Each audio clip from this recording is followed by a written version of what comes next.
everyone, welcome to another exciting episode of Tab, the Artist Podcast. Our guest today is someone who seamlessly brings characters to life, be it on stage, on screen, or behind the mic. So let's welcome Shorba Bhattacharya. Welcome da, कैसे हैं आप? बहुत बढ़िया. आप कैसे हैं? बहुत ही बढ़िया and thank you so much for taking out time and coming here. It's a pleasure. You're very welcome. Thank you and we are very grateful for this. Okay, so let's start. Let's begin. Who is Shorba Bhattacharya without his art, without acting? Who are you as a human being? A very difficult question क्योंकि बचपन से ही मैं art से जुड़ा हुआ था क्योंकि मेरे पेरेंट्स दोनों बांग्ला थिएटर के पायनियर्स थे दिल्ली शहर में और वो एक्ट भी करते थे. मेरे पिताजी डायरेक्ट भी करते थे और बाद में फिर मेकअप आर्टिस्ट भी थे. सो बचपन मेरा गुजरा है.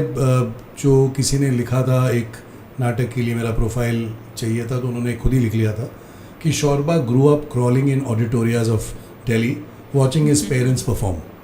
और सिर्फ दिल्ली नहीं, फिर लखनऊ, इलाहाबाद, जहाँ जहाँ शो होते थे. तो बचपन से ही मैं आर्ट से जुड़ा हुआ था.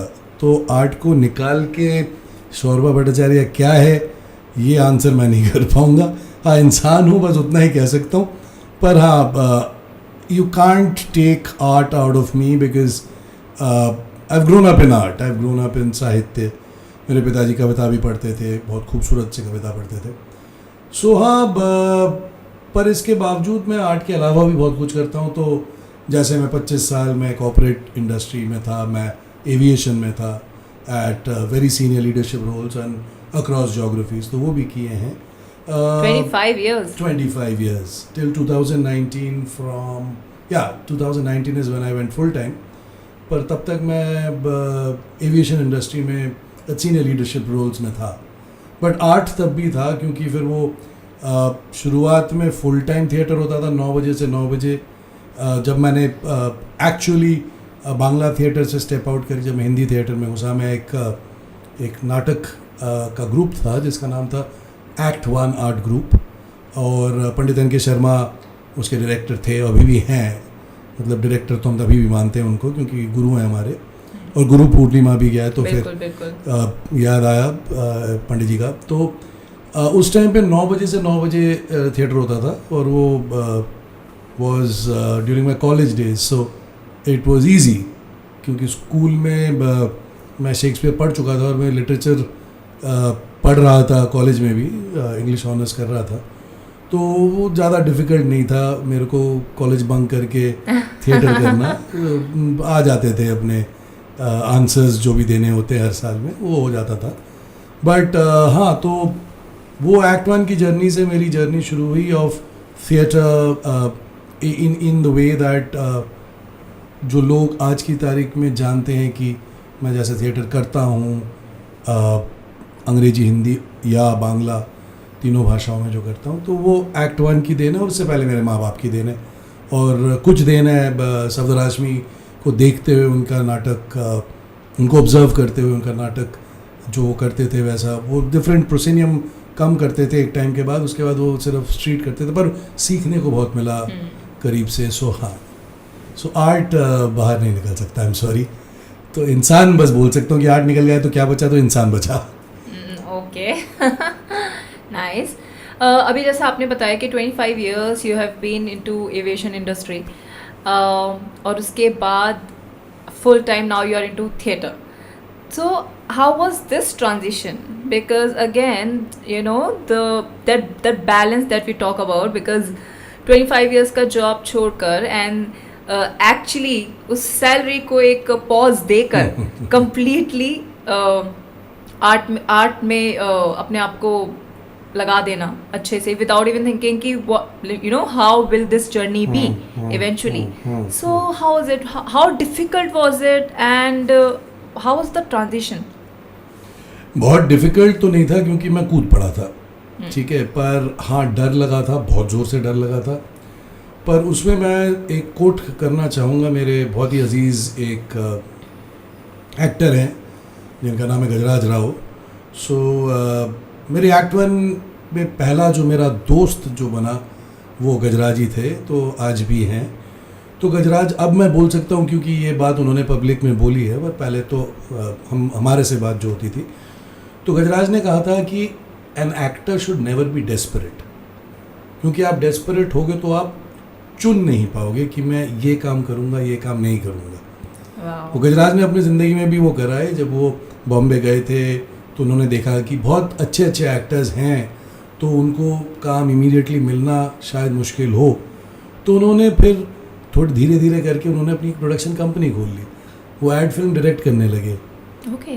तो जब वो एड फिल्म डायरेक्ट करने लगे तो उसमें से उनकी आमदनी आती रही, तो वो चुन पाए कि कौन सा रोल करें, वो फिल्मों में हो, राइट। तो वो बधाई हो, आई थिंक 17-18 साल बाद उनको ये वाला ब्रेक मिला, जो आप आज की तारीख में he is the most rising actor. बिल्कुल। बहुत खूबसूरत काम कर रहे हैं। तो गज्जू ने ये जब ये बोला था, और वही मैंने भी देखा कि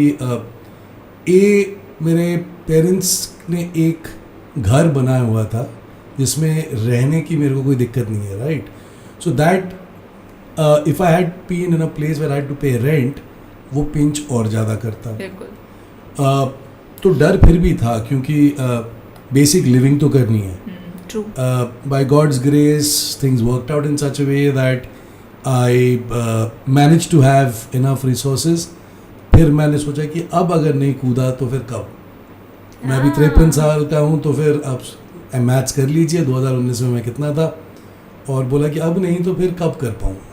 तो तब मैंने छलांग मारी। तो ये एक ही कहते हैं, मेरे स्कूल सेंट कोलम्बस में जो हमारे स्विमिंग कोच थे वो भी ये कहते थे कि you can only learn swimming if you thrown into the deep end of the pool, क्योंकि as a human being you will try to save yourself, और आपसे वो डर, द खौफ जो है पानी का, वो निकल जाएगा, फिर स्विमिंग सीख सकते हो आप। बिल्कुल सही बात। तो मैंने लगाई छलांग, डाइव मारा, अब धीरे धीरे सीख रहे। काफी courageous, I would say. Oh well, yes. It is scary. I have no debate with Yes, you. I'm sure. Very scary, because if you have a particular amount of money coming in every month, your lifestyle changes. And thankfully COVID happened.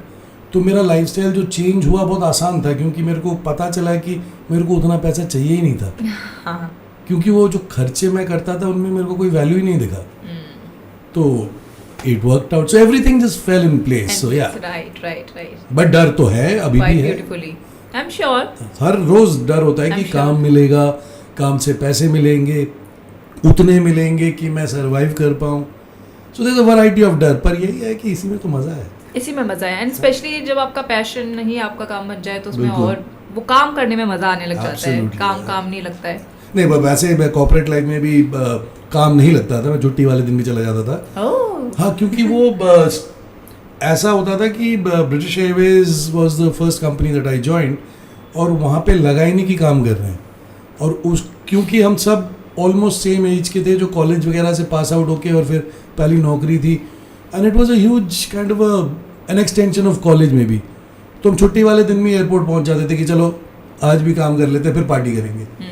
सो वैसा वाला, but aviation was a passion as well, so that's why I could spend 25 years. अगर वो नहीं होता तो फिर मैं पहले ही छोड़ देता शायद। एक्चुअली सो पर हाँ, वो मैंने एक लेवल तक अचीव कर लिया जो मुझे कॉर्पोरेट वर्ल्ड में करना था। तो मैंने बोला हाँ ठीक है, हो गया, इससे ज़्यादा अब मुझे अपने लिए टाइम चाहिए, अपने आर्ट के लिए टाइम चाहिए। Very nice. And so how was your childhood like? क्योंकि जैसे अभी आपने बताया your parents were also into theatre, they already were artist, and you grew up in the auditoriums, watching the plays, theater. So how was the childhood? बहुत खूबसूरत था, क्योंकि मेरे पेरेंट्स दोनों सरकारी दफ्तर में थे। They were government employees, and my mother was in income tax department, my father was in department of postal and telegraph. तो और मेरे पिताजी ट्रांसफर्स और प्रमोशन नहीं लेते थे, क्योंकि उनको फिर दिल्ली से बाहर जाना पड़ेगा, तो उनका थिएटर कौन करेगा यहाँ पे, जो एस्टेब्लिश कर लिया था उन्होंने from the 60s, 50s, 60s। Very nice, again that passion. हाँ, तो उन्होंने बोला अब नहीं चाहिए मुझे प्रमोशन, और फिर उनको फिर इधर ही अकोमोडेट करते रहे कि अच्छा सैलरी बढ़ा देते, कभी ये कर देते। तो एनीवेज मेरे को ऐसे ऐसे लोगों से मेरी मुलाकात हुई उस टाइम पे जो दिग्गज थे, फिल्मों के भी दिग्गज थे। वो दो बहुत बड़े फिल्म मेकर है इंडिया के, मैं बंगाली सिनेमा का नहीं बोलूँगा, वो मेरे घर पे अगर दिल्ली होते थे रात के 11 बजे मेरे घर पे आके मेरी माँ को कहते थे बोधी चाय पिला दो अब, और फिर बातचीतें होती थी बहुत कुछ साहित्य के ऊपर, थिएटर के ऊपर, एक्टिंग के ऊपर. तो as a small child I would listen, और वो बहुत अच्छा लगता था क्योंकि अनजाने में मैं सीख रहा था कुछ. जैसे मेरा पहला स्टेज पे जो स्टेप्स था, सो आई टेल यू. सो बांग्ला में एक फोक थिएटर फॉर्म है जिसका नाम है जात्रा. तो जात्रा दुर्गा पूजा टाइम होता है. वो एक स्टेज जो होता है ओपन होता है, 2 रैंप होते हैं जो ग्रीन रूम, एक टेंट से बना हुआ एक ग्रीन रूम में जाता है.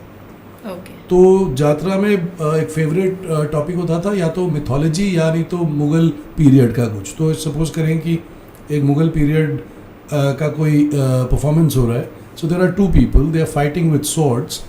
One of them will have to win and one has to lose. जो हारता था उसका तलवार हाथ से गिरता था, वो रेंगता वो रैंप से ग्रीन रूम में घुसता था. The victor would go after him running, lights would dim, orchestra जो लाइव होता था वुड गो अप. मेरा काम था कि वो रैंप से चढ़ो, वो जो तलवार गिरा है उसको उठा के फिर निकालो ताकि दूसरा सीन स्टार्ट हो. तो अनजाने में मेरा वो स्टेज फ्राइट वगैरह जो है वो अनजाने में हट रहा था, क्योंकि मेरे लिए ये नॉर्मल था. मतलब उस टाइम पे स्कूल जाना was may be not normal, ये करना was normal. But thankfully Columbus also was a huge impact on me. A lot of my headmasters and teachers and the brothers of Columbus, because Columbus में हमें कभी सिर्फ academic नहीं, हमें एक all-round personality बनने का वो हर दिन हर मोमेंट में वो हमें सिखाया जाता था और हमें करवाया जाता था.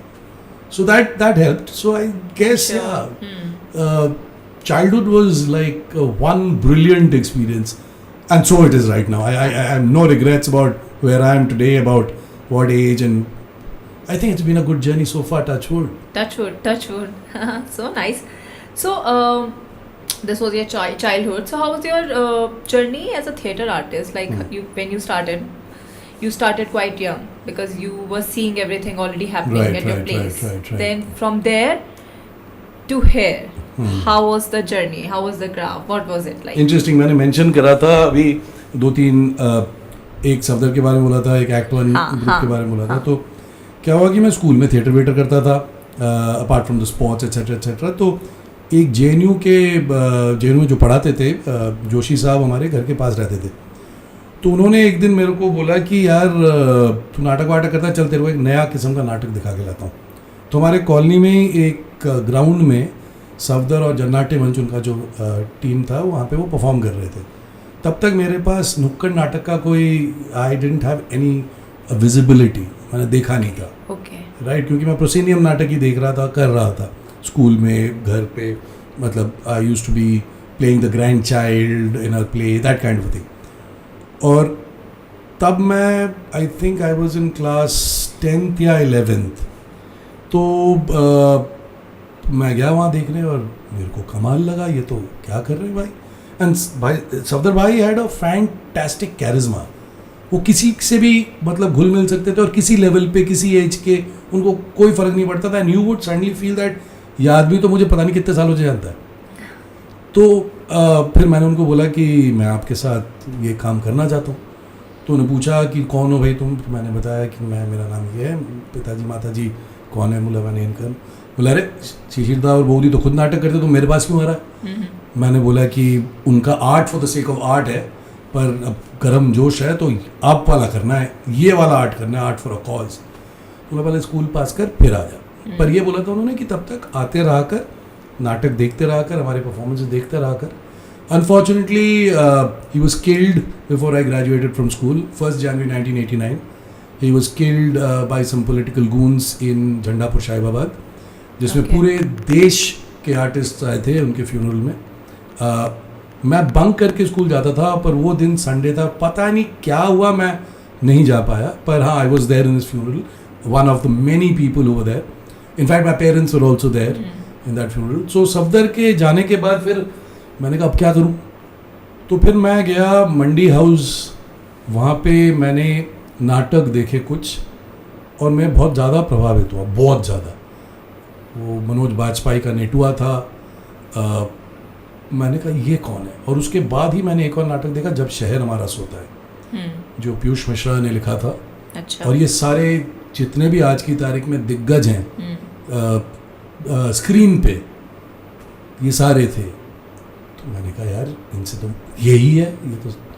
और मज़े की बात है कि जननाट्य मंच सफदर हाशमी के साथ पंडित एन के शर्मा ने शुरू करा था, और एक्ट 1 के डायरेक्टर थे पंडित एन के शर्मा। ओह, सफदर के जाने के बाद की कहानी है जो उन्होंने एक्ट 1 आगे स्टार्ट हुआ था। तो शुरुआती दौर में मैं उनके पास मैं चला गया, ढूंढते ढांढते तो NSD कैंपस में मैंने लॉन्च में देखा गोल चक्कर बना के कुछ लोग बैठे हुए लड़के लड़कियाँ। तो मेरे को इसने बोला यही एक्ट 1, क्योंकि एक्ट 1 को ही सिर्फ परमिशन था NSD लॉन्च में मीटिंग करने, और पीछे एक झोपड़ी थी जहाँ पे रिहर्स करना, ये सिर्फ एक्ट 1 को था। At that point of time in the 90s the most progressive theatre group in the country. और ये एक्ट 1 नहीं बोलता था, लोग हमें बोलते थे। दिग्गज जो पूरे इंडिया के हैं थिएटर में, ऑल लैंग्वेजेस, वेदर रुद्र प्रसाद सेनगुप्तो और anybody else across the country, they would say this is the most progressive theatre group. So anyways, तो मैं सोच रहा हूँ मैं कैसे जाऊँ। तो NSD कैंप जो उनका बिल्डिंग है उसके अंदर से एक सज्जन आए, बोला हाँ कुछ ढूंढ रहे हैं आप? मैंने बोला हाँ मैं एक्ट 1 ढूंढ रहा हूँ। बोला ये है? मैंने कहा मुझे जाना है, मिलना है। कह रहा हो? मेरे गले पे लगा हाथ उनका और वो ले गए। पंडित जी ये जुड़ना चाहते हैं। वो शख्स थे गजराज राव। सो हाँ, तो फिर वहाँ से एक्ट 1 की जद्दोजहद 9 बजे से 9 बजे का हमारा शेड्यूल होता था विदाउट ब्रेक।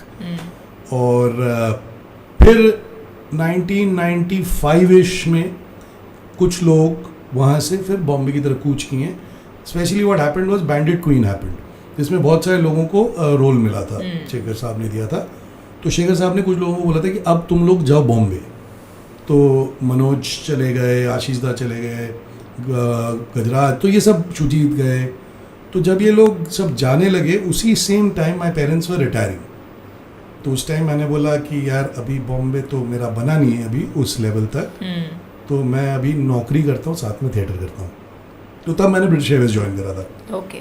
एंड उसमें चेंज ये आया कि then I was doing weekend theatre rehearsals, या ऑफिस अगर मेरा शिफ्ट ड्यूटी जब था जब तक, तब मैं शिफ्ट के बाद तो नहीं आ सकता, तो फिर वीकेंड में करता था या ऑफ डे पे करता था, या मैं बैक स्टेज करने लगा।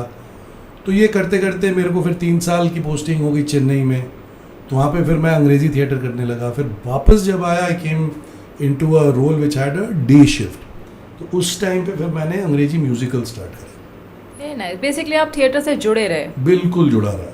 तो वो उसी टाइम पे फिर ये था कि बांग्ला थिएटर के मेरे जो पिताजी के जूनियर्स थे, उन्होंने बोला आप बहुत घूम लिया, अब आजा बांग्ला में भी। तो तब से मैं बांग्ला थिएटर फिर दोबारा शुरू करा।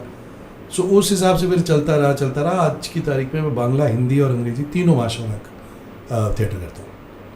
बहुत ही खूबसूरत बात है ये तो। Very very nice, so interesting.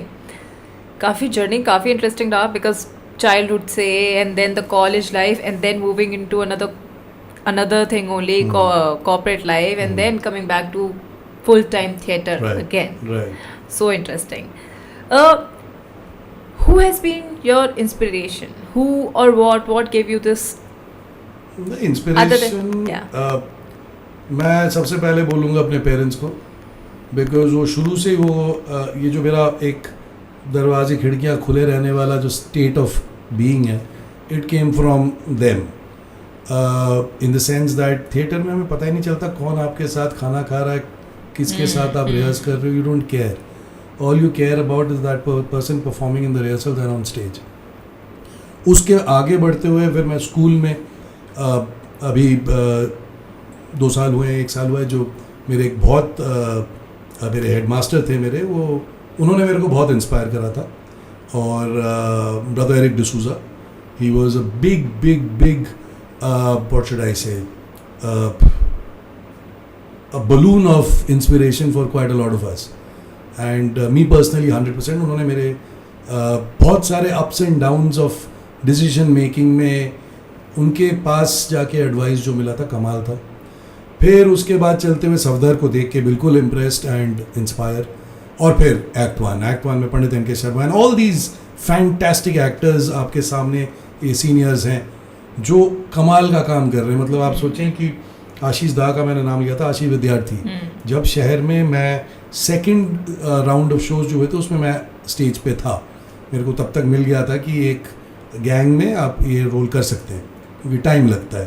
बिल्कुल बिल्कुल। तो मैंने देखा ये आशीष विद्यार्थी विंग्स में पुशअप्स कर रहे हैं, मैंने कहा ये क्या है। फिर मैंने देखा उन्होंने जो उसके बाद आके जो एनर्जी डाली स्टेज पे वॉज फैंटास्टिक। सो ये the greatness of being around with a Manoj Bajpayee, an Ashish Vidyarthi, a Gajraj Rao, a Piyush Mishra was amazing.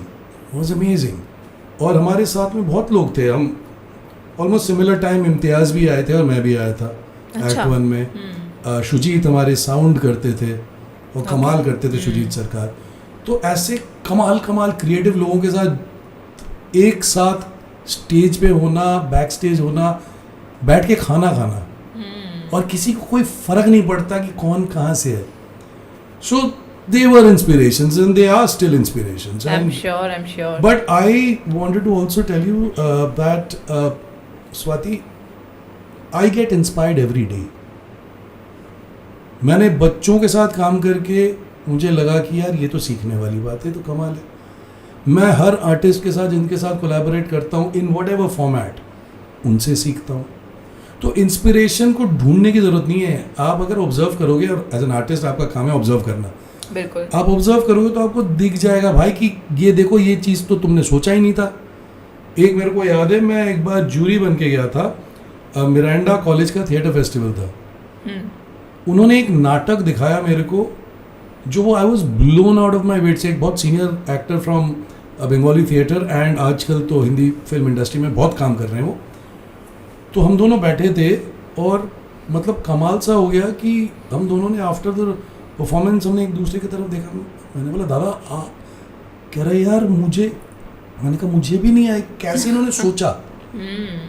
Right. So inspiration एक ख़त्म नहीं हो जाता कहीं पे, और आपको ज़्यादा ढूंढने की भी जरूरत नहीं होती, सामने मिल जाता है। बिल्कुल। आप देखते रहो लोगों को, आपको दिख जाएगा कि यार ये मैं नहीं सोच सकता और इन्होंने सोचा है, तो बॉस इससे तो इंस्पायर होना बनता है। I think that's the beauty of being an artist as well, and you know, accepting everybody and all the situations as they are, and trying to take out something nice and positive, and what is the actually practically there, and just because I agree with you completely, because as artists what I've seen in any art form, whether performance art or fine arts, it's amazing when an artist is doing his or her work, because that is work for us, right? True. And इतने घुस जाते हैं कि बाकी दुनिया की कोई खबर नहीं है कि क्या हो रहा है अड़ोस पड़ोस में। बिल्कुल। तो and that is that magic for a dancer like you or an actor like me or even a painter. I have some friends who are painters. एक हमारे साथ ही थे, एक्ट 1 में थे, बहुत उनके पिताजी तो बहुत बड़े इंडिया के पेंटर हैं, हाकू शाह, उनके बेटे पार्थिव शाह। तो हर कोई अपने अपने फॉर्म में ऐसे घुस जाता है कि फिर उनको मतलब it doesn't matter where you are, if I am performing. So true. कितना ब्यूटीफुली पुट किया है आपने। I remember my repertory time, हम लोग सुबह पहुंच जाते थे वहाँ पे अराउंड 10-ish, और उसके बाद हम 5 या 6 तक वहाँ होते थे। बेसमेंट था, हमारे फ़ोन काम करते नहीं थे ज़्यादा, नेटवर्क नहीं होता था, which was the best part. उसके बाद हम हमारे घरों में क्या चल रहा है, रास्ते में क्या हुआ है, एक बार हमने उस चौखट को क्रॉस कर लिया, उसके बाद वो सब खत्म हो जाता था। We used to be in totally in some other zone only. एक अलग ही खुशी मिलती थी, सब भूल जाते थे, माइंड एकदम क्लीन शांत, जो भी हलचल उथल पुथल होती थी सब कहाँ चली जाती थी पता ही नहीं चलता था। फिर वहाँ से निकल रहे हैं तो now you already feel good, now you already feel relaxed, everything comes back to normal। जब आप वापस घर जा रहे हो शायद वो याद भी नहीं रहता था अच्छा ऐसा कुछ हुआ था। तो जैसे आपने कहा एक्चुअली कहाँ क्या हो रहा है क्या नहीं हो रहा है फर्क ही नहीं पड़ता था, पूरी दुनिया में क्या चल रहा है। अपने इंस्पिरेशन के बारे में बोला तो मैं एक और चीज़ में ऐड करना चाहता हूँ। एक संस्था है जिसका नाम है नेहरू बाल संघ। हाँ जी। तो नेहरू बाल संघ वो वेरियस स्टेट्स से स्कूल स्टूडेंट्स को प्राइमरीली लेके कैंप में एक साथ रहना खाना ये सब कराता था, ठीक है, और काफ़ी सालों से कराता था। तो मैं भी उनके साथ जुड़ा था और उसमें मतलब कि आपको ये बोला जाता था कि आप ए स्टेट से, जैसे मैं दिल्ली को रिप्रेजेंट कर रहा हूँ, so out of that 10 days of camp एक दिन आपको सीख के परफॉर्म करना पड़ेगा कुछ about the culture of another state. Interesting. तो उसमें क्या हुआ, जैसे मुझे लावनी के बारे में पता ही नहीं था और लगता भी नहीं अगर वहाँ नहीं जाता मैं। Similarly there is this, so again since we talking about inspirations and growth of an artist, अगर एक आर्टिस्ट अपने विंडोज एंड दरवाजे अगर खोल के रखे ना, हाँ आराम से इंस्पायर्ड होगा वो। बिल्कुल उसमें बिल्कुल। कोई फर्क नहीं पड़ेगा कि क्या चल रहा है, because I mean I don't even think, like for example अभी किसी ने बताया भी, एक हमारे एक्टवन से ही मेरे एक बहुत खूबसूरत से मेरे दोस्त हैं, राजीव गौर सिंह NSD के हैं और बहुत अच्छा स्क्रीन पे भी और स्टेज पे भी करते हैं काम। तो राजीव ने कहीं से एक कोट शेयर करा था, मैंने बोला बिल्कुल सही बात। कह रहा है कोई भी आर्टिस्ट जब वो अपने काम का परफॉर्मेंस दे रहा है या रिहर्सल में परफॉर्म कर रहा है, ही और she is, it is irrelevant what else is happening around, और वो अपने आप को इंस्पायर कर रहा है by what he is doing. True. कि वो कुछ नया खोज रहा है, एक शो हो गया, अगले शो के लिए इसमें नया क्या करूं, यहाँ तक तो मैं ले आया कैरेक्टर को, इसके आगे क्या करूं। सो उससे भी इंस्पिरेशन आता है। तो ये नेहरू बाल संघ ने भी मेरे को हेल्प करा कि ये खिड़की दरवाजे खुले रखे। Nehru Bal Sangh, since now you have taken the name, it is one of the it has been a very amazing organization. It still is.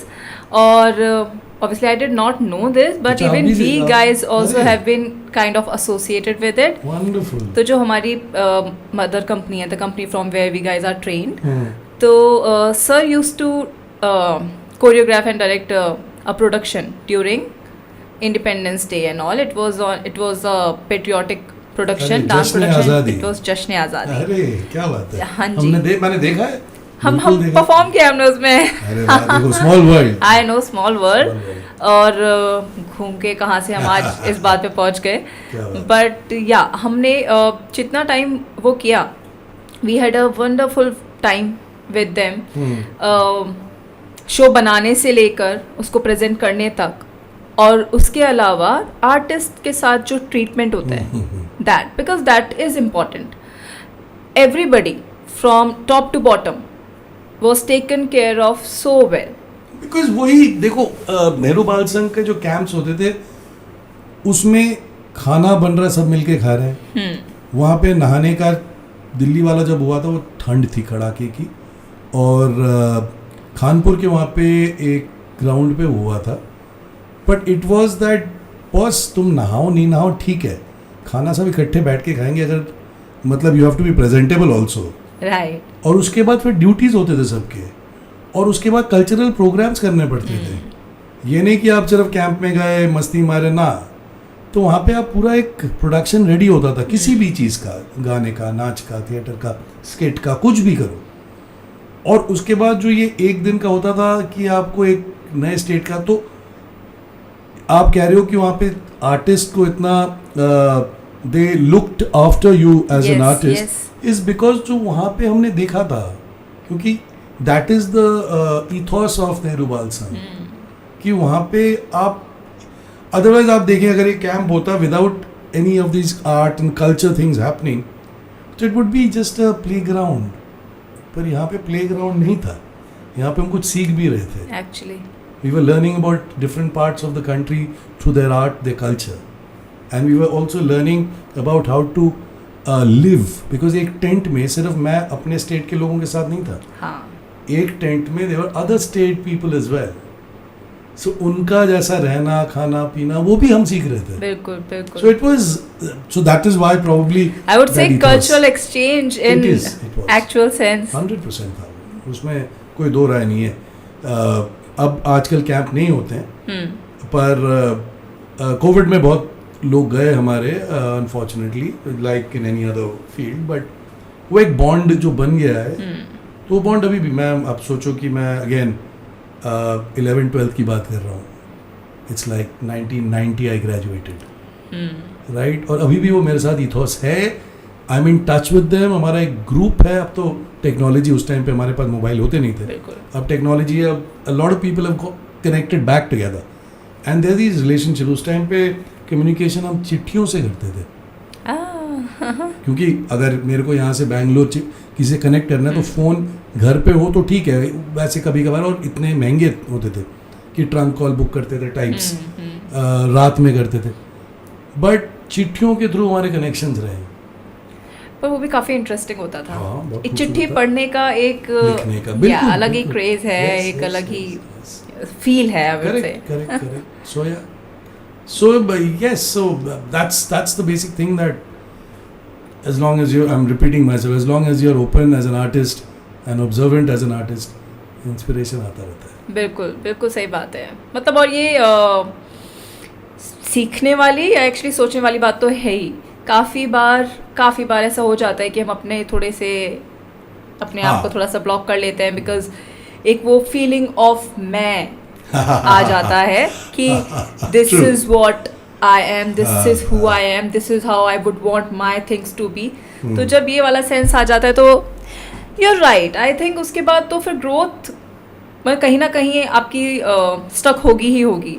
मैं उनका नाम नहीं लूँगा, एक बहुत बड़े दिग्गज हैं ओके. जो एक चाय पीते हुए एक पेड़ के नीचे बैठ के मंडी हाउस में मेरे को उन्होंने ये बताया था कि मैंने उनसे पूछा था कि सर मैं तो मतलब बहुत जूनियर हूँ आपका, तो अभी मेरे को स्टेज पे जाने पे पेट में बटरफ्लाइज होते हैं, तो आपका ये कब इतने एक्सपीरियंस हुआ, कब ये चला गया, कब मैं एक्सपेक्ट करूँगा, कितने साल के एक्सपीरियंस के बाद.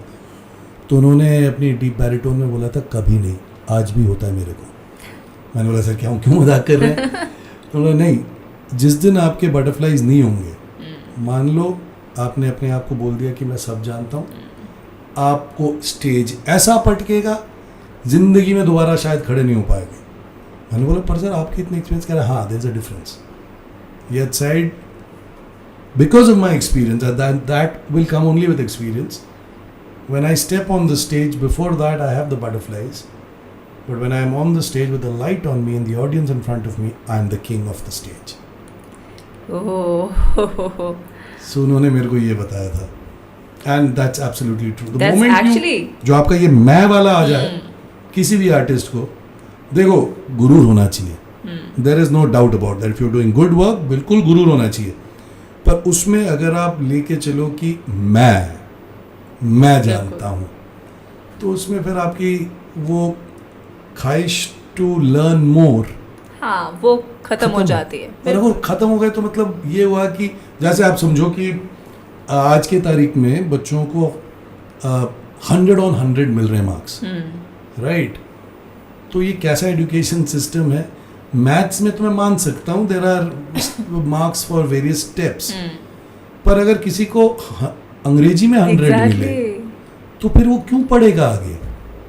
फिर तो उसने सब कुछ पढ़ लिया ना, तो उसके बाद कॉलेज की क्या जरूरत है कि अंग्रेजी में आपको 100 upon 100 आ रहा है. कि मतलब जो चेक कर रहे हैं और जो जिन्होंने सपोज करो किसी ने पेपर लिखा है और जो चेक कर रहे हैं, अरे कुछ तो होगा मतभेद, because it's a subjective matter. Exactly. I can interpret Shakespeare in particular format and the evaluator may not be able to, and there has to be some kind. अभी 100 मतलब तो फिर हाँ, लिटरेचर में 100 तो मतलब अभी नहीं समझ आता, अपने को तो बिल्कुल नहीं आता. फिर ये है तो वही कि अगर मैं मान लूँ कि मैं सब, ये होता है कुछ एक्टर्स के साथ, ये होता है कि आप कंपटीशन में जाते हो, कंपटीशन में जीत गए, आप बेस्ट एक्टर अवार्ड ले लिया आपने in let's say 10, 20, 30 other people performing और मोर, तो कुछ लोगों को आ जाता है कि यार बेस्ट एक्टर हूँ. पर भाई बेस्ट एक्टर उस कॉन्टेक्स्ट में हो. अगर आपको मान लेते हो कि मैं तो फिर यार दिल्ली का सबसे टॉप मोस्ट एक्टर हूँ, गए आप, बिकॉज फिर वो घमंड पहले आएगी आपके आर्ट से. हाँ, पर ये हर फील्ड में है, मतलब क्योंकि ये एक ऐसी चीज़ है कि ये बड़ी इंडिविजुअलिस्टिक है, would say this is what I feel. और ये किसी को भी आ सकती है. हमने डांसर्स में भी देखी है, आई एम श्योर ये म्यूजिशियंस में भी होती है. I am sure. नहीं, अच्छा काम करो तो उसका गुरूर होना चाहिए. हाँ, बिल्कुल. हाँ, जैसे आपने बहुत ब्यूटीफुली पुट किया, होना चाहिए. बट आई थिंक वही वो जब सेंस ऑफ ईगो आ जाता है, I think that's where you kind of start crashing. बंद कर दोगे तो फिर कुछ नहीं होगा. सीखना जरूरी है, हर दिन सीखना, हर चीज में जरूरी है, इंसान को सीखना जरूरी है. हाँ, बिल्कुल. और अपने आर्ट को शेप देते रहने के लिए एवरीडे सीखना ही बहुत ज़रूरी है। जरूरी जैसे है। आपने बोला एवरीडे इंस्पायर होना, एवरीडे कुछ ऑब्जर्व करना, कहीं से कुछ किसी टाइप की एक तभी फील तो लेना, growth होती इंस्पिरेशन है। लेना, तभी हाँ, ग्रोथ होती है। तभी तो ग्रोथ होती हाँ। है। क्योंकि अगर मैं सेम चीज़ करता रहा हूँ, सपोज करें मेरे 5 शोज हो गए ऑफ ए पर्टिकुलर प्रोडक्शन और वो वैसा ही मैं करता रहा तो फिर तो मैं रोबो बन गया। हाँ बिल्कुल। It's then I am a machine, right. अगर मैं उसी को आज ये समझा, मैंने वो फिर थोड़ी समझ ज़्यादा आई, एक बार शो करा, फिर हुआ कि शायद ऐसे भी कर सकते हैं, ऐसे करके देखते हैं, मज़ा आता है। मैंने अभी एक शो करा है, उसमें मैंने जैसे स्टार्ट करा था रिहर्सल्स और जो मैंने फाइनली करा उसमें ज़मीन आसमान का अंतर था। And I thank the director for it, क्योंकि डायरेक्टर ने मेरे को कुछ नहीं कहा टिल अ पर्टिकुलर पॉइंट कि तुम बनाओ कैरेक्टर, बनाओ कैरेक्टर। फिर उसके बाद बोला चलो तुमने एक शो ऐसे कर दिया ना, अब इसको ऐसे करके देखोगे। और मैंने जब करा मैंने कहा अरे ये तो कमाल है। उसके बाद फिर और सोचने लगा कि इसके अगले शो में मैं क्या करूं। सो दैट्स दैट, बहुत मजा आता है। बिल्कुल, मतलब इससे मुझे एक इंसिडेंट याद आता है। When I just join the repertory, सिर्फ ज्वाइन ही की थी अभी, तो एक प्रोडक्शन बन रहा था, उसको ट्रैवल करना था। तो हमारे जो सर हैं, हमारे जो गुरु हैं, उन्होंने बोला आप बनाओ। हम लोगों ने वो बनाया। It was because that was Bollywood, तो फिर बट हिज फोटे इज कंटेम्प्रेरी। तो उन्होंने बनाने में, मूवमेंट में नहीं कोई छेड़खान करी। ही वॉज लाइक कि यू मेक इट। बना सब कुछ बन गया, रेडी हो गया। We showed him, he did very minute things, just exchanging the positions, making somebody move from back, cross from behind, something like that, very small things. Okay, he did not change any single movement. He only designed the entire choreography, and how beautifully everything started to look so different. इसी छोटी सी चीज़ में सब कुछ अलग ही दिखने लग गया। तो उन्होंने इनिशियली, वो एक प्रोसेस वाली बात है, इनिशियल प्रोसेस होने दिया। और जब एक टाइम आ गया, जब उन्होंने देखा, तो उन्होंने सिर्फ अपने इनपुट्स दिए कि इसको ऐसे ऐसे ऐसे कर सकते हैं, मोल्ड कर लिया, उसको मोल्ड कर दिया। और वो छोटे से थोड़े से इनपुट से ही पूरा पीस, पूरा प्रोडक्शन विजुअली बदल गया। तभी वही तो काम है गुरु का, वही तो काम है डायरेक्टर का। So that is why they are who they are. True, that is why they are who they are, because अगर उस लेवल तक मैं पहुंच जाऊं तो फिर शायद मैं फिर डायरेक्ट करने लगूं। तो नहीं, तो उनका वो है, ज़रूरी है। हाँ बिल्कुल बिल्कुल बिल्कुल, आई एम श्योर।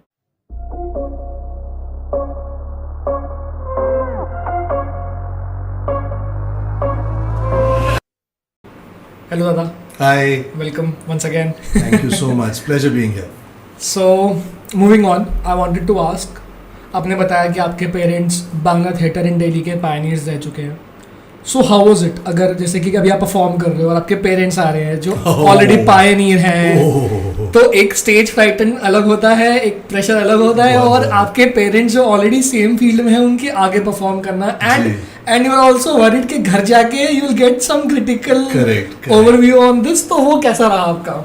सो उसमें इंटरेस्टिंग ये रहा कि मेरे मदर ने my mother passed on in 2003 and she was in bed with an ailment where she couldn't, he was paralyzed etc. उनका स्ट्रोक हुआ था। सो वो ज़्यादा नहीं देख पाई हैं, पर फिर भी वो एक्ट 1 के दिनों में 1-2 नाटक देखी थी। पर मेरे पिताजी ने मेरे बहुत सारे नाटक देखे, और जब मैं 2014 में वापस आया बांग्ला थिएटर में, तब तो जाके देखते थे। तो उसके बाद फिर मेरे को, मतलब सही कह रहे हैं आप, फटती थी भाई बहुत जोर से फटती थी कि और कुछ हो जाए। सबसे पहले मैं पिताजी से जाके पूछता था हाँ। और मेरे पिताजी का एक ये है कि उनमें चाहे वो खाना हो, चाहे किसी आर्ट फॉर्म में हो, तो अगर उनको बहुत बुरा नहीं लगा तो वो ज़्यादा बोलते नहीं थे। तो मेरे को ये चैलेंज होता था कि बहुत बुरा तो ठीक है, नहीं करा मैंने, कि बोल नहीं रहे हैं, पर कि वो बुरा करा है वो जानना है। तो ओवर पीरियड ऑफ टाइम फिर मैं उनको बोल देता था कि यार आप बता दो, आप डायरेक्टर रह चुके हो तो आप बोलते थे डायरेक्शन में, तो यहाँ पे आपने मुझे डायरेक्ट नहीं करा है, पर बता दो। फिर धीरे धीरे वो कंडीशनिंग हो गई कि हाँ वो बहुत इंस्पायर्ड थे, इंस्पायर्ड क्या, वो बहुत मतलब सीनियर थे पंडित एन के शर्मा से, पर पंडित जी उनको जानते थे और तो पंडित जी के नाटकों के बहुत बहुत प्रशंसक थे मेरे पिताजी। एक्ट वन के ज़्यादातर नाटक देख चुके थे, तो पर हाँ ये बहुत टास्क बहुत डिफ़िकल्ट था शुरू में कि पिताजी से निकलवाना कि कैसा अच्छा रहा? बहुत बुरा नहीं हुआ, ठीक है। अब उसमें मेरे को, क्योंकि अब घर पे है ये रिसोर्स, तो मैं क्यों सच बात है। Exactly, because I want to gain maximum of that for my next performance. Yes. तो टाइम लगा, पर हाँ फिर बोल देते थे कि तू उसको ऐसे सकता था, वैसे सोच सकता था, सोच इसको ये कैसे होगा। तो वो एक्सपेरिमेंट करने का बहुत कुछ आता था मेरे को उनसे, but it was difficult to get in. Very difficult I would say, उनके सामने परफॉर्म करना मतलब बहुत जोर से फटती थी भाई। क्योंकि हमको हमारे गुरु के सामने परफॉर्म करने में भी आई रिमेम्बर सर वैसे ना, हमको पता है कि अगर सर को शो अच्छा नहीं लगा है तो ही politely get up and he'll just leave and he'll drop a text के it was good, congratulations। और हम परफॉर्म कर रहे थे अभी बड़े बहुत रीसेंट, एंड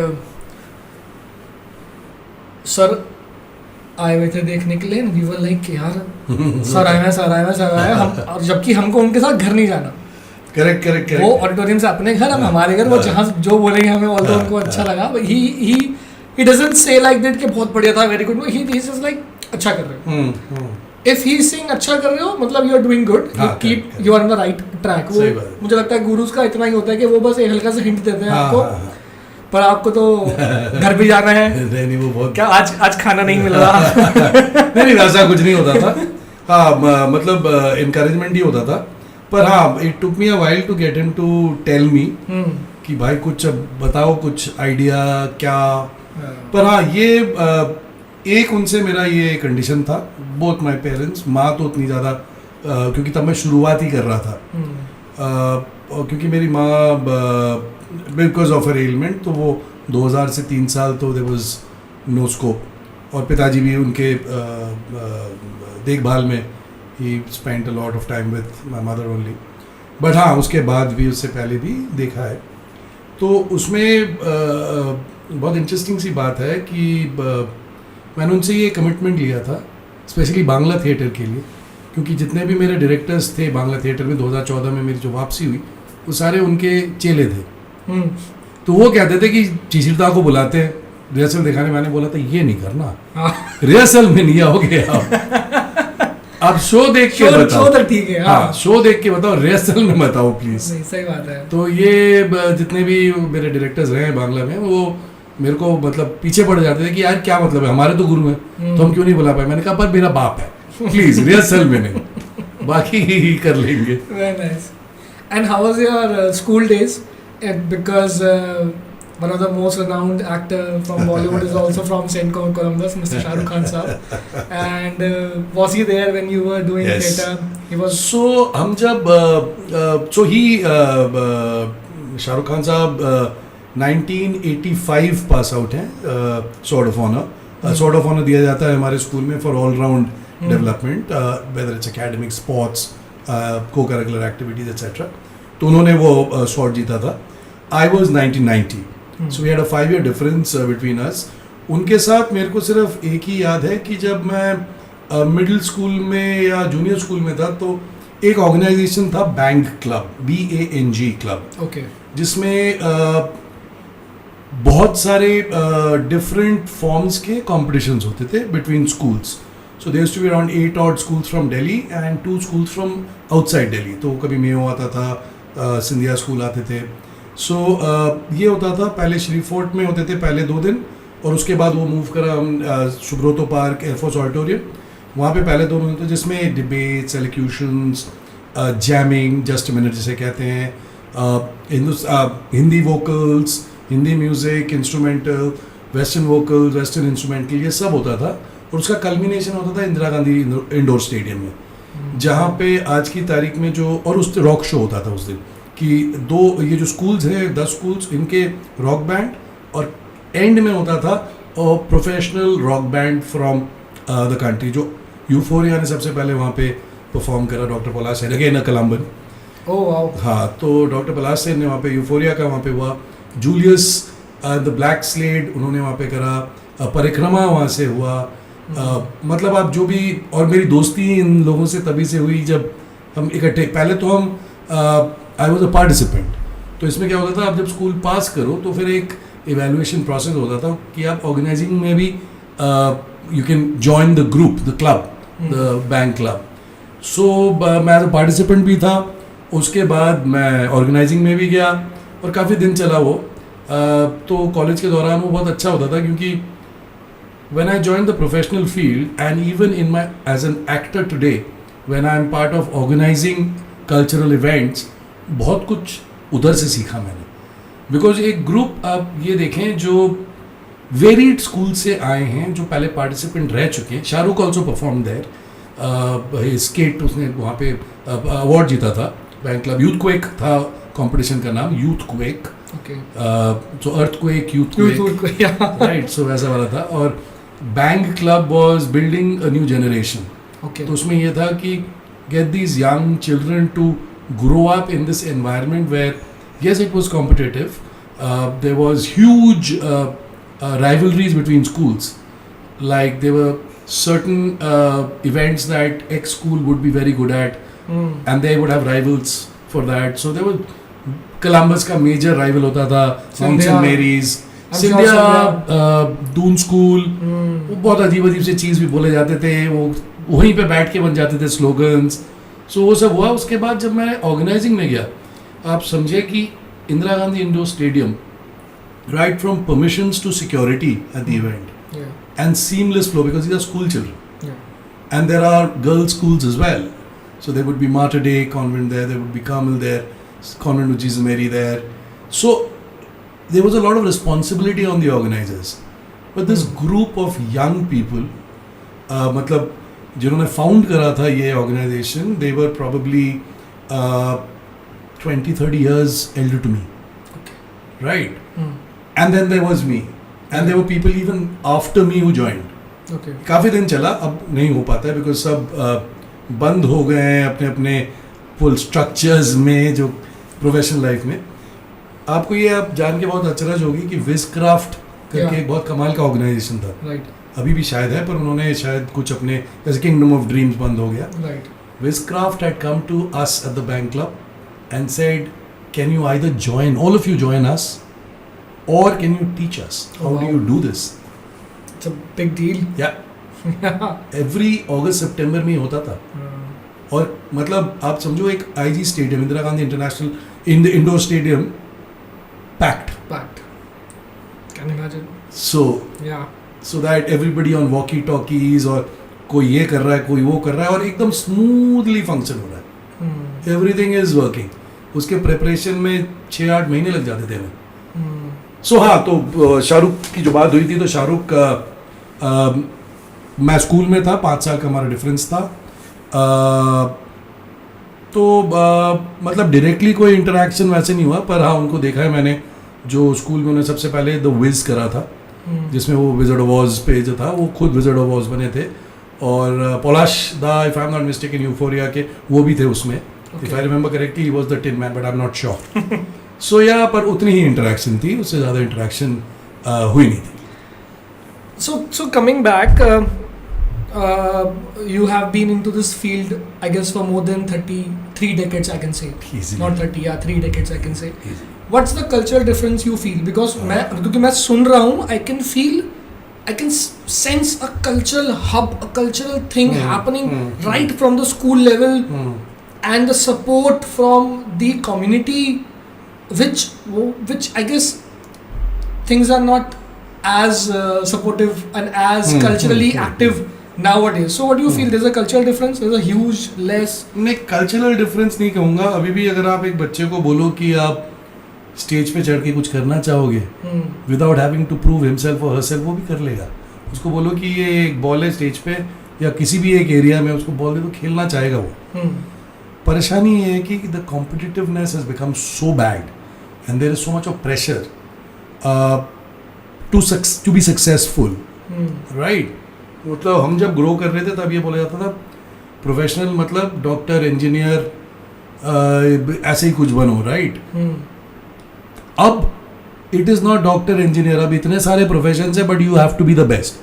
अभी जो मेरी स्वाति से जो बात हो रही थी कि यार 100/100, राइट, मतलब आज की दुनिया में मैं तो पता नहीं कहाँ होता.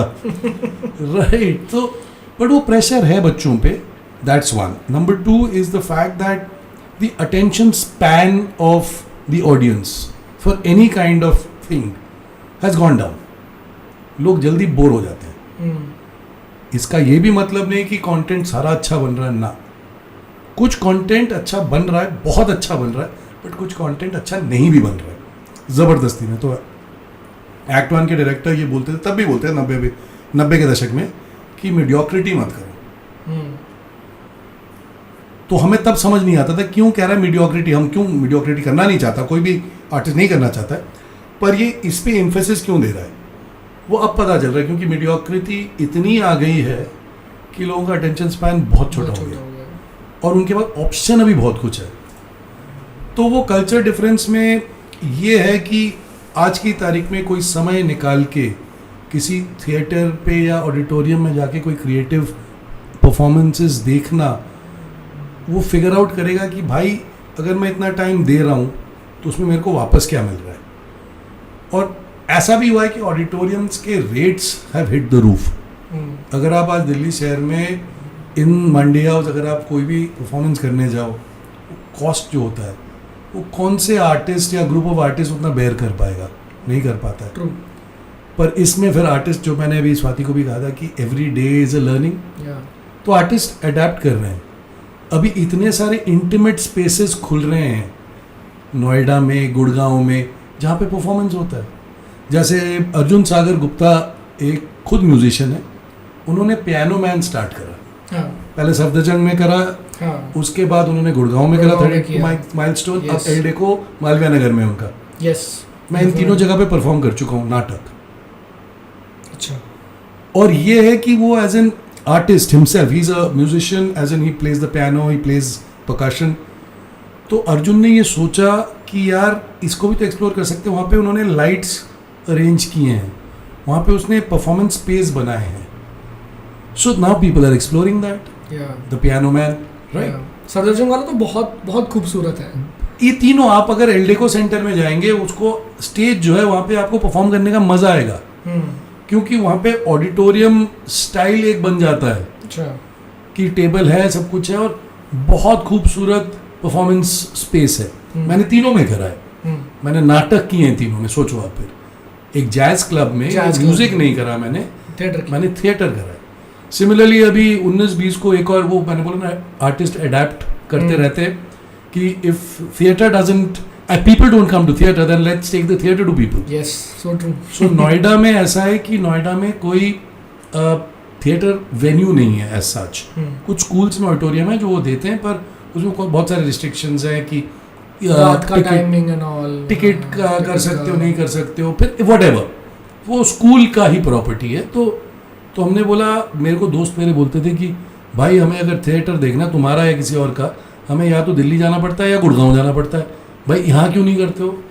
तो ये मेरे को दिमाग में बहुत दिनों से चल रहा था. फिर मेरी एक दोस्त है शाइका शौकत और उनके पार्टनर एजे, इन दोनों ने पहले वसंत विहार में एक द पाइंट रूम खोला. और फिर तब हमारी बातचीत चल रही थी कि यार कैसे इंट्रोड्यूस करें. तो शाइका ने कहा था दादा रुक जाओ. मैंने कहा क्यों. कह रहा है हम ला रहे हैं वहाँ पे एक बड़ा सा point room, the pint room Noida, जो स्पेस ज़्यादा होगा. अच्छा. और परफॉर्मेंस करने के लिए आप देख के बताओ कर सकते हो. यानी वहाँ से वो जर्मिनेट हुआ idea. And I am proud to say that 19th and 20th of July the pint room Noida will have not only a theatre performance but a supper theatre performance.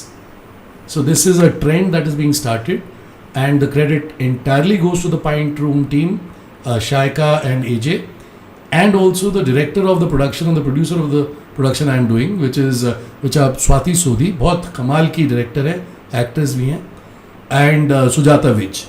तो अगर आप लोगों के पास समय है जरूर आइए. बिल्कुल. 19 और 20 2 दिन हम वहाँ पे परफॉर्म कर रहे हैं. बहुत लाइट कॉमेडी एक. No, we'll definitely come. Shout out to Noida. Something new is happening. Be there. And thank you so much for the art lovers जो आर्ट को इतना अपॉर्चुनिटी दे रहे हैं. वो भी एक्सप्लोर कर रहे हैं, उनके साथ हमें भी मौका मिल रहा है एक्सप्लोर बिल्कुल, करने का. बिल्कुल. So we need actually need more people like that. Absolutely. So that's a very great initiative and Hmm. we'll be there. We'll definitely be there. बहुत बहुत शुक्रिया. So Dada, moving on. Share some of your experience with Netflix, Bollywood, from theatre to Bollywood. How was it? Bollywood नहीं बोलूँगा, मैं बोलूँगा Hindi film industry. हाँ. हम कुछ लोगों को थोड़ा वो फंसता है. मैंने अभी बहुत ज़्यादा काम नहीं करा है, थोड़ा बहुत जो करा है मेरे को इंटरेस्टिंग मीडियम लगा. मेरा पहला फिल्म जो मैंने करा था, which was a short film, the director was the writer was a lady called Geeta Sahay. तो वो मेरे को इंटरेस्टिंग इसलिए लगा था क्योंकि ये मेरा पहला फिल्म था. अभी मैं वो फिल्म देखता हूँ तो मैं अपने आप पे हंसता हूँ कि यार ऐसे एक्टिंग थोड़ी होती है. पर वही था कि मेरा पहला फिल्म था, कैमरे के सामने acting is little different from stage पे acting, right, for a variety of different reasons. तो मैं आज देखता हूँ तो मैं हंसता हूँ. पर वो फिल्म मेरे लिए बहुत ज़रूरी था क्योंकि I learn so much about an element called Alzheimer's. Alzheimer's के बारे में मुझे ये लगा था पहले, जैसे ज़्यादातर लोगों को लगता है कि ये बुज़ुर्गों का ये बीमारी है, और कभी कभार सुनने में आता था कि कोई घर से गए कोई बुज़ुर्ग और फिर वापस ही नहीं आए. तो मैं उससे रिलेट करता था. उसके बाद through the process for the film मेरे को ये पता चला कि the first youngest reported patient of Alzheimer's was a 38-year-old boy, right. So वो फिल्म मेरे लिए इसीलिए इंटरेस्टिंग था, like I said was my first film, but also about learning about this element called Alzheimer's. तो उससे मेरी वो 2019 में मैंने छोड़ा था वॉज बिकॉज कि मेरे पास कुछ ऐसे प्रोजेक्ट्स थे, और कोविड से कि वो 2 साल जब गए उसके बाद ये 3-4 चीज़ें करने में मेरे को बहुत अच्छा लगा था कि एक नया मीडियम ऑफ एक्सप्रेशन एक्सप्लोर कर रहा हूँ. तो वहाँ से शुरू हुई मेरी कहानी फिल्मों में. उसके बाद Bollywood, to be precise, was Tandav and breathe into the shadows season 2. तो उसमें अगेन वेरी इंटरेस्टिंग बिकॉज उससे पहले मैं वेब सीरीज़ देख चुका था. तो जब सेट पे गया तो थोड़ा बहुत लोग मेरे को जानने लगे थे, इसलिए क्योंकि मैं सर्किट में घूम रहा था, राइट. बट ब्रीथ में मेरे को बहुत मज़ा आया क्योंकि मेरा सीन था, ये एक बहुत कमाल के एक्टर हैं, अरे जाकिर हुसैन भाई, जाकिर भाई. तो जाकिर भाई जब सेट में मेरे को मिले, मेरे शॉट में 2 एपिसोड में हूँ मैं उसमें, सीज़न 2 में. तो और दोनों में ही उन्हीं के साथ ही है मेरा. तो मैं जाकिर भाई को मैंने अपना परिचय दिया कि जाकिर भाई, आप शायद याद नहीं होगा, मैं एक्ट 1 से हूँ, और आप के स्टूडेंट डेज़ पे हम मिले हैं आपसे. बोला अरे ये वो अच्छा हाँ याद है बंगाली, राइट. मैंने कहा पंडित जी बंगाली कहते थे. तो एनीवेज, तो ऐसा इंटरेस्टिंग इंसिडेंट हुआ कि एक पर्टिकुलर डायलॉग नहीं बैठ रहा था मेरे उसमें, तो उसमें बार बार टेक हो रहा था और मुझे बहुत बुरा लग रहा था क्योंकि सीनियर एक्टर हैं जाकिर भाई, तो उनका टाइम वेस्ट हो रहा है. तो जाकिर भाई ने मेरे को बोला कि सिंटैक्स नहीं बैठ रहा ना. मैंने कहा जी नहीं बैठ रहा. कह रहा रुक. वो डायरेक्टर बोलते हैं अच्छा ये हम चेंज कर रहे हैं. मैं यार कि भाई डायरेक्टर को अब उनका है रुतबा, मेरा नहीं है, उसमें प्रेशर हूँ. तो फिर जाकिर भाई कहते हैं हाँ कर तू, तेरा वो समझ तो गया ना तू डायलॉग. मैंने कहा हाँ सर. बोल. अरे बाबा मज़ेदार निकला फिर डायलॉग. तो ये आसानी रहती है जब आप किसी के साथ काम कर रहे हो जो who has that similar background of theatre, क्योंकि मैं तो अभी फ्रेशर हूँ. फिर मेरे को जो मेरा ये थिएटर रिलीज़ का एक फिल्म मिला, फीचर फिल्म, जिसमें मैंने करा मेघना गुलजार जी के साथ. मैंने सैम बहादुर में काम किया, सिद्धार्थ शंकर रे का कैरेक्टर. तो उसमें बहुत इंटरेस्टिंग था कि मैं एक दिन पहले पहुंचना था कि आपका लुक टेस्ट होगा, कॉस्ट्यूम ट्रायल होंगे. तो ये कॉस्ट्यूम वाले आए, धोती. मैंने कहा कैसे पहनना है, मुझे आती है, मैं बंगाली हूँ, मैं धोती पहनता हूँ रेगुलरली. तो मेघना जी अंदर आई, कह रहे हाय हाय कैसे हो आप, ये वो वगैरह वगैरह। मेरे को बोला दादा, बांग्ला में बोला मैंने, दादा आप पहन सकते हैं धोती? मैंने कहा हाँ, कौन सा वाला चाहिए बता दीजिए आप। बोला आपका ऐसे? मैंने कहा ऐसे वाला। कह रहे हाँ, बंगाली कैरेक्टर है, पहनो ना आप ऐसे। तो उन्होंने कॉस्ट्यूम को भगा दिया। चलो छोड़ो, ये दादा पहन लेंगे। अच्छा, ये हुआ। फिर मैंने एक और जब ऑडिशन कर रहा था तभी मैंने एक लुक बनाया था और वो मेघना जी को बहुत पसंद आया था। तो उनके एडी ने बोला कि दादा वो वाला लुक कर पाओगे आप? मैंने कहा लो। तो वहाँ पे कॉस्ट्यूम के साथ प्रॉप वाले भी है, तो उन्होंने मेरे को बोला ये चश्मा पहनना है आपको। तो मैंने चश्मा पहना। मैंने कहा कुछ नहीं दिख रहा, क्योंकि उन्होंने वो सेम पावर का लाए हैं जो मोटा वाला। तो मैंने कहा कुछ नहीं दिख रहा, तो कैसे? कह रहे कोई बात नहीं, हम आपको लेंस पहना देंगे। मैंने कहा मैंने आज तक नहीं पहना, मुझे नहीं पता। तो उन्होंने लेंस पहना। मेरे को बहुत इरिटेशन हो रही थी, जल रहा था हाँ, क्योंकि यूज टू नहीं है। हाँ. तो लकीली मेघना ji again was inside. She came. क्या हुआ कि दादा को वो सूट वो नहीं हो रहा, कर नहीं पा रहे। तो मेघना जी ने उनको बोला अबे यार, मोटा फ्रेम तुमने जो करा है बहुत अच्छी बात है, उसमें अगर ग्लास भी मोटा करना है उसमें पावर देने की क्या जरूरत है? प्लेन ग्लास डालो ना। Right, of course. आप तो क्यों एक्टर को इतना ज्यादा बहुत डिस्कम्फर्ट सिचुएशन Correct. में डाल रहे हो? उन्होंने यही बोला मेघना जी ने, पर वो कमाल का एक्सपीरियंस था। मतलब द वे मेघना ji went around shooting the scene that I was in was beautiful. And so जो भी बोलो ना कि I never worked with superstars, right? एक था क्या था उसका मैं भूल रहा हूँ, पर लेट्स टेक एक्टर्स। सो जब मैं तांडव के सेट पे था तो Zeeshan, fantastic actor. Right. Zeeshan was also, in fact Zeeshan's parents were also theatre artists. Okay. हाँ, वो एनएसडी के खुद थे, पर उनके पेरेंट्स भी, जीशन भाई के पेरेंट्स भी थिएटर आर्टिस्ट थे। ही वाज कूल, मतलब बहुत कमाल के आदमी है। वो हमारे साथ ही बैठ के खाना खा रहे हैं, कोई एयर वेयर कुछ नहीं है, मस्त। और ये इंटरेस्टिंग था क्योंकि यहाँ पे सारे यंग कॉलेज का दिखा रहे थे, तो वो young actors, so that was very nice. बहुत कमाल कमाल के मेरे को मिले लोग, ये यंग एक्टर्स, बहुत मज़ा आया था। सो ये अभी तो it's so what have I done so far. 4 web series में मेरी अपीयरेंसेस हुई हैं। हाँ, ये मेरे को बोलना है कि हिंदी थिएटर के अलावा, हिंदी फिल्म इंडस्ट्री के अलावा भी मैंने एक ऑस्कर विनिंग एक्टर डायरेक्टर के साथ काम किया है। अच्छा. That film is called into dust. Okay. तो उनको शूट करना था कराची में। It was about the Karachi water mafia, okay. But the director Orlando Einsiedel, he didn't get permission and insurance from UK insurers to shoot in Karachi. So he came to and he set up the entire old Ahmedabad as Karachi. Okay. Okay, so बहुत सारे हम Indian actors को हमें chance मिला उसमें करने का. Another different world. The way that he would come, मतलब मैंने उनको ऑस्कर जीते, उन्होंने ऑस्कर जीता था द वाइट हेलमेट्स के ऊपर एक डॉक्यूमेंट्री बनाया था उन्होंने, जो सीरिया में जो रेस्क्यूअर्स हैं, केयर गिवर्स हैं, उनके ऊपर। They called the white helmets, जैसे यूएन का रेड क्रॉस का, वैसे ही द वाइट हेलमेट्स। उनका काम देख के मतलब आई आस्क्ड हिम कि sir I'd like to see how you shoot. Would you have a problem with that? So he said no no no. वो हमारा जो बेस होटल था अहमदाबाद में, वहाँ से ले जाके हमें जहाँ पे साइट था उसके वहाँ पे एक होटल में रखा कि जब आपका शॉट होगा तभी आप आना।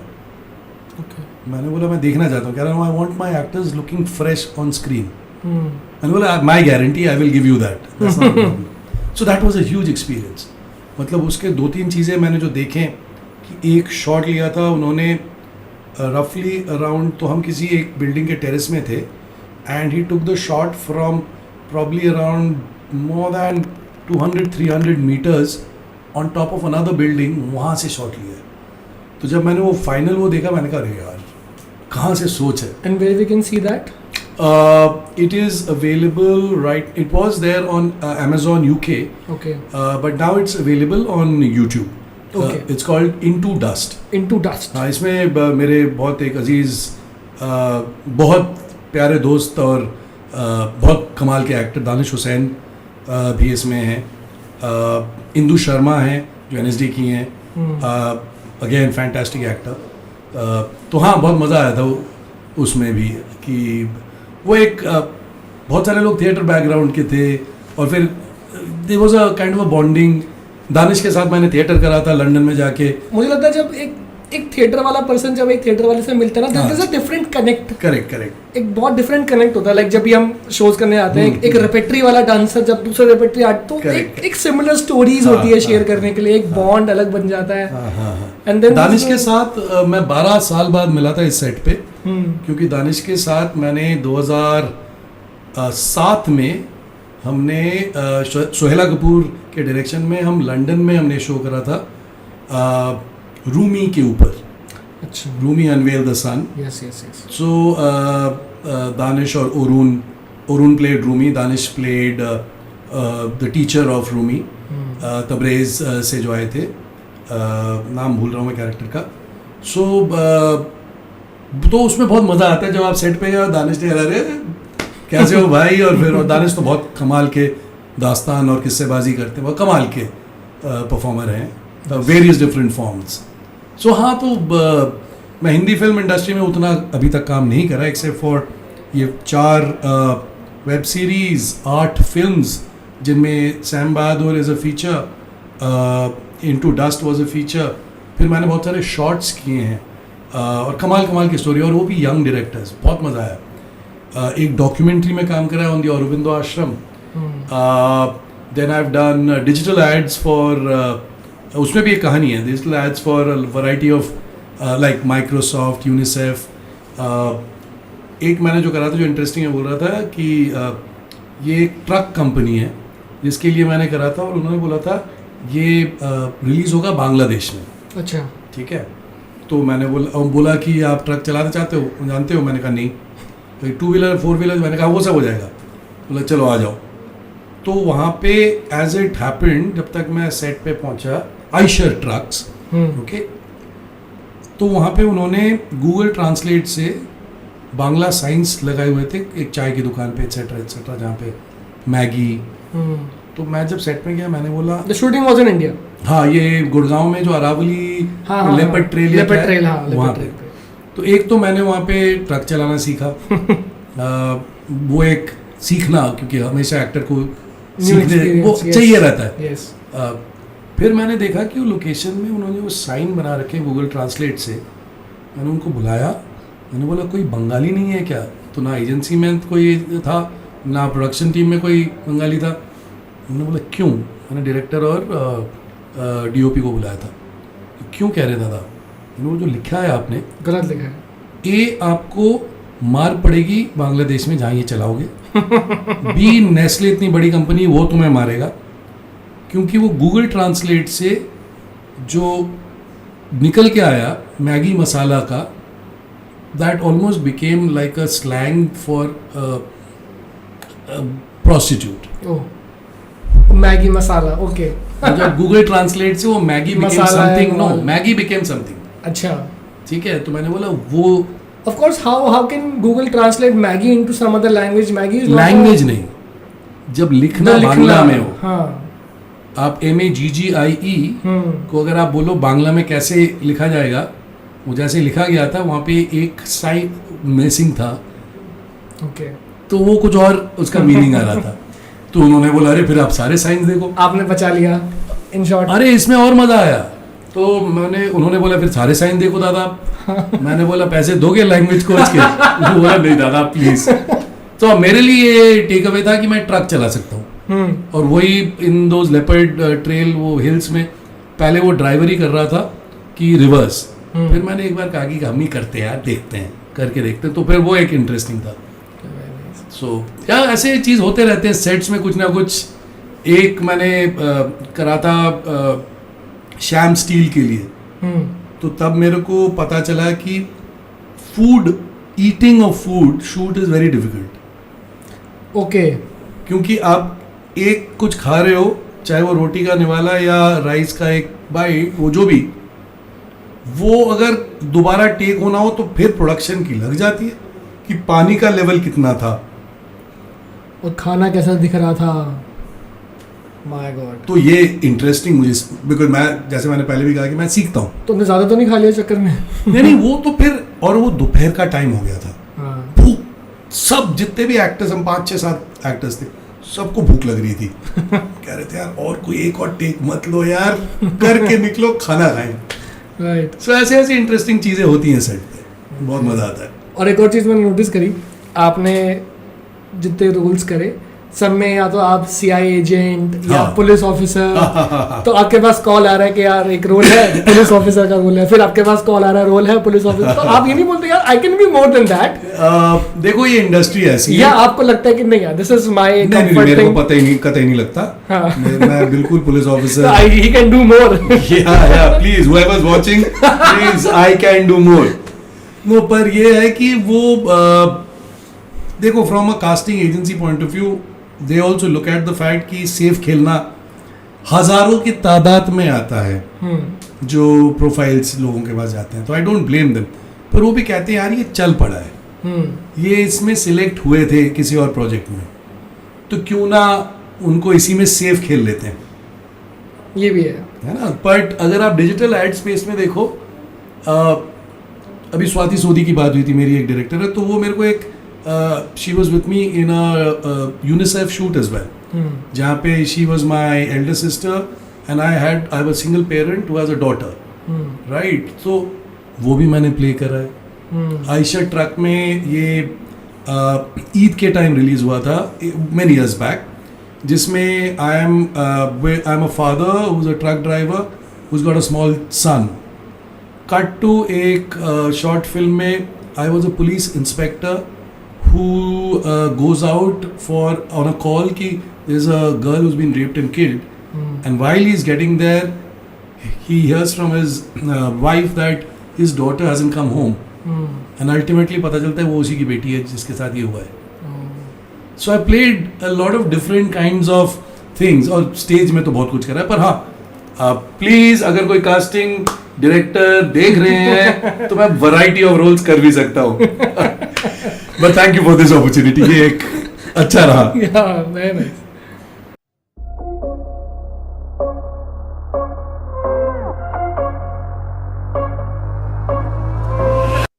सो दादा, अभी हमने आपकी ऑन स्टेज जर्नी के बारे में सुना और कैसे एक बड़ा ही खूबसूरत ट्रांजिशन रहा ऑन स्क्रीन का भी, जिसमें आपने काफ़ी प्रॉमिसिंग प्रोजेक्ट्स भी किए हैं।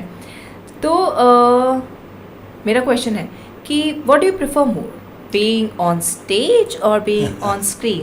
क्या करने में ज़्यादा मज़ा आता है? देखो मुझे बाकियों का नहीं पता, पर मुझे लगता है कि वो भी यही कहेंगे कि स्टेज में एक जो मैजिक होता है फॉर एनी स्टेज एक्टर, वो उसको छोड़ने में इंटरेस्ट नहीं होता है। मैं आपको एक एग्जांपल दे सकता हूँ। इससे पहले मैंने जब बोला था कि if people can't come to theatre, theatre should go to people, right. तो एक मैंने नाटक करा था एंटोन चेखोव का द सेडक्शन, और वो हमने करा था सिलेक्ट सिटी वॉक साकेत में जो है उसके पार्किंग के अंदर एक परफॉर्मेंस स्पेस है जहाँ पे वो यूजुअली स्टैंड अप कॉमेडी करते हैं।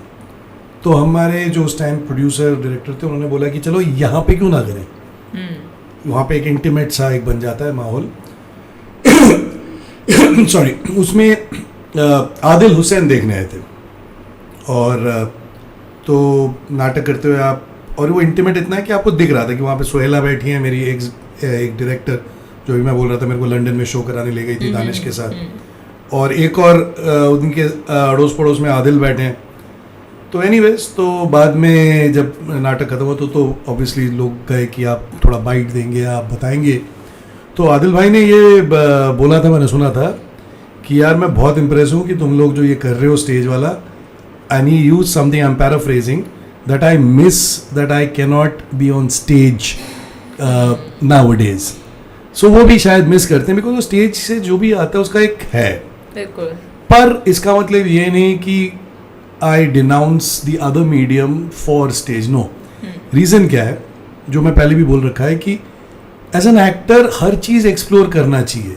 बिल्कुल। और उसमें उतना तक जाना, मतलब ये ख्वाहिश होनी चाहिए कि मैं सबसे जितना मेरे में बेस्ट है मैं वो कर पाऊँ, राइट। तो अभी मैं हिंदी फिल्म इंडस्ट्री के अगर देखा जाए तो मैं उतना ज़्यादा मैंने काम नहीं करा, पर हाँ दिल्ली बैठ के इतना सारा कर लिया, ये भी बॉम्बे वाले कहते हैं कि यार दिल्ली बैठ के सौरभा तूने इतना सारा काम कर लिया, जो मेरे काफ़ी सीनियर्स हैं, जूनियर्स हैं, सब बोलते हैं ये। तो इंशाल्लाह आगे भी और काम मिलता रहेगा, करता रहूँगा हर मीडियम में, चाहे वो डिजिटल ऐड हो, चाहे वो फिल्म हो, चाहे वो वेब सीरीज़ हो, चाहे किसी भी तरीके का एक परफॉर्मेंस हो। जैसे मैं म्यूजिकल्स भी करता हूँ, तो लोग कहते तू गाता भी है क्या? मैंने कहा नहीं गा पाता। मेरी माँ क्लासिकल सिंगर थी, मेरे ग्रैंडफादर थे, दोनों ने बोल दिया पेशेंस नहीं है तेरे में, तू थिएटर ही कर।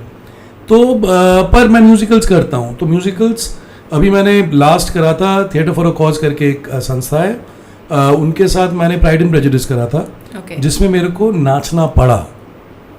95 में मेरे को एश्ले लोबो ने नचाया था फिडलर ऑन द रूफ में, और अब मेरे को थिएटर फॉर अ कॉज में मेरे को नाचना पड़ा। But that was definitely a little easier than what I am doing now. अब मैं जो कर रहा हूँ, it's again a musical with theatre for a cause. इसमें मेरे को स्टेज पे सोलो होना है और मेरे को नाचना है फॉर ए पर्टिकुलर सॉन्ग। तो वो बहुत चैलेंजिंग है, बिकॉज इस उम्र में मेरी बॉडी शायद उतनी फ्लेक्सिबल नहीं है जो पहले थी, जो 95 में भी मेरे को लग रहा था नहीं हो पाएगा, जो एश्ले ने प्रूव कर लिया कि हाँ तेरे को मैं नचाऊंगा। बहुत अच्छे दोस्त हैं मेरे। तो एनीवेज, तो अभी ये कर रहा हूँ। सो म्यूजिकल अभी मैंने एक ये शो करा। I won't say it was theatre, I won't say it wasn't theatre, because piano man में हमने फॉर्मेट ये था कि मैं एक एक्टर और मेरी एक कोलीग एक एक्ट्रेस आपस में लव लेटर्स पढ़ रहे हैं, love letters to each other. और पीछे सुनील चौधरी हैं, जो उस्ताद राहत अली खां के डिसाइपल भी रहे, लखनऊ के हैं। वो दीद लखनऊई के नाम से पोइट्री भी लिखते हैं।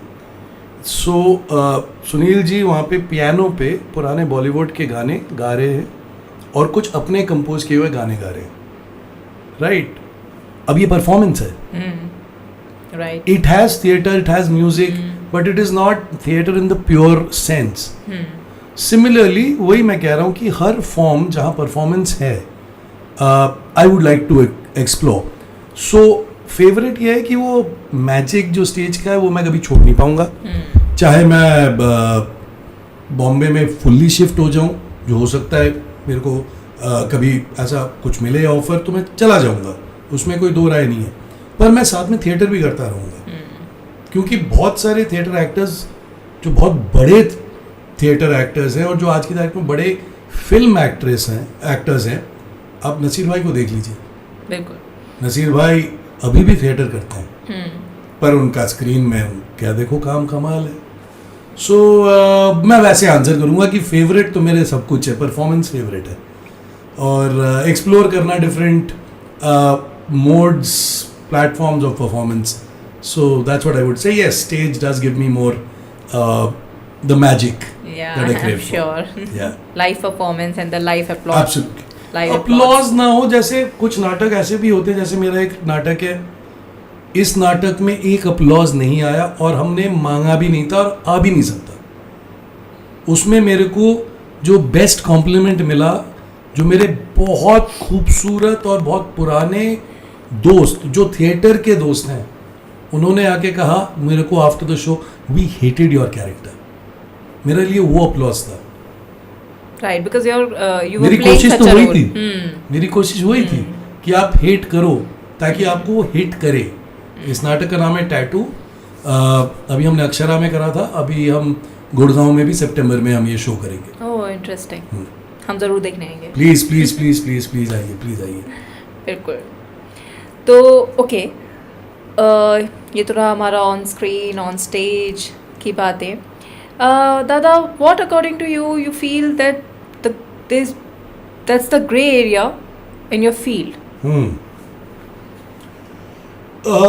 ग्रे एरिया, अगर आप इसको ऑन स्टेज के लिए पूछो तो ग्रे एरिया जो मैंने आपको पहले कहा था कि एज एन एक्टर भाई अपने आप को ये मत मान लो कि मैं बन गया हूँ, तो वो ग्रे एरिया आपके एक्टिंग की एकदम वाट लगा देगी। सिंपल सी बात है, वो स्टेज पलट के फेंकेगा, कुछ नहीं कर पाओगे। तो आजकल मैं देखता हूँ बहुत लोग शॉर्टकट्स में बिलीव करते हैं, राइट? भाई शॉर्टकट्स करने के लिए आप कहीं जाके बाकायदा ट्रेनिंग लो, समझ आता है, बिकॉज वो टेक्निक्स आपको मिल जाते हैं। अगर आप वो भी नहीं कर रहे हैं और आपको चाहते हैं कि आप छलांग मार के आप लीड रोल कर लें, तो आपका वो जो ग्रेडियंट है, वो लर्निंग कर्व होता नहीं है बिल्कुल। आज की तारीख में। बिकॉज जो मैं श्री के साथ भी बात कर रहा था कि अटेंशन स्पैन जो है कम हो गया, इतने सारे डिस्ट्रैक्शंस हैं, तो उसमें लोगों को यूं चाहिए होता है। तो मेरे को स्टेज के लिए ये लगता है ग्रे एरिया है। ऑन स्क्रीन में मेरे को ग्रे एरिया ये लगता है, ग्रे मतलब चैलेंज बोलो, ग्रे एरिया बोलो, ग्रे एरिया कि ये किसी ने अभी ऑनलाइन भी मैंने देखा, किसी ने ये बोला था, ये कोई एक्ट्रेस बॉम्बे की, कि ये जो ऑडिशन का जो प्रोसेस है ये एक बहुत टफ प्रोसेस है, not only for the artists but also for the casting agencies and the casting directors. Because आज सडनली हो गया कि एवरीबडी, स्पेशली कोविड के बाद जब वीडियो कॉल्स बहुत हुए, बहुत लोगों को लगने लगा कि आप भी एक्टर हो सकते हो क्योंकि आप खूबसूरत दिखते हो ऑन स्क्रीन, पर अगर उसी से अगर एक्टिंग होती तो फिर अच्छी बात होती, फिर तो पर वो है वो नहीं। है नहीं, बिल्कुल। तो कास्टिंग एजेंसीज को ये प्रॉब्लम है कि उनके पास अब जितने तादाद में लोग भेज रहे हैं कि हम भी एक्टर बनना चाहते हैं, हमें भी कास्ट करो, वो उनके लिए एक चैलेंज है। अब जो एक्चुअल एक्टर्स हैं, जो काम कर रहे हैं या थोड़ा बहुत कर रखे हैं, उनको ये है कि भाई ये जो इतना सारा भीड़ है उसके अंदर से कैसे जाऊं, राइट? तो ये दोनों को इफेक्ट कर रहा है, right? Because it is very difficult to land a role unless you've already become, you've given certain things and you've reached a particular level. So for anybody entering is very difficult, Yeah. right? But there are examples of Nawazuddin Siddiqui, जो NSD करके कितना struggle करा, नवाज भाई ने बिल्कुल, कमाल करा। बिल्कुल। Manoj Bajpayee is a leader in all this. Irrfan साहब तो कमाल, अरे बाबा खुदा है वो, बट इट इज़ डिफिकल्ट। तो वो एक ग्रे एरिया है, अगर वो पता नहीं स्ट्रक्चर्ड हो भी पाएगा या नहीं पता, शायद ऐसे ही चलता रहेगा और यही है, बट वो ग्रे एरिया डेफिनेटली है, क्योंकि जो आपको सिलेक्ट कर रहे हैं वो प्रोसेस में जो है कास्टिंग एजेंसीज, उनको भी दिक्कत है। ऐसी बात नहीं है कि क्योंकि हम मेरे जैसे लोग, अगर उनको सपोज करो आप मैं 1000 से ही शुरू करता हूँ कि उन्होंने कास्टिंग कॉल दिया, 1000 लोगों ने 5 फोटोग्राफ्स भेजे प्लस इंट्रोडक्शन वीडियो भेजा, वो पागल हो जाते हैं बेचारे कास्टिंग एजेंसी वाले। मेरी थोड़ी खुशकिस्मती है कि आप कास्टिंग की दुनिया में मेरे को लोग मेरा काम देख चुके हैं, मेरा थिएटर भी देख चुके हैं, मेरा ऑन स्क्रीन भी देख चुके हैं, तो मेरे को डायरेक्ट कर देते हैं, राइट? बट आप सपोज करो जो मेरे से भी कम जिनकी एंट्री हुई हो, कैसे घुसेगा उस भीड़ में? बिल्कुल।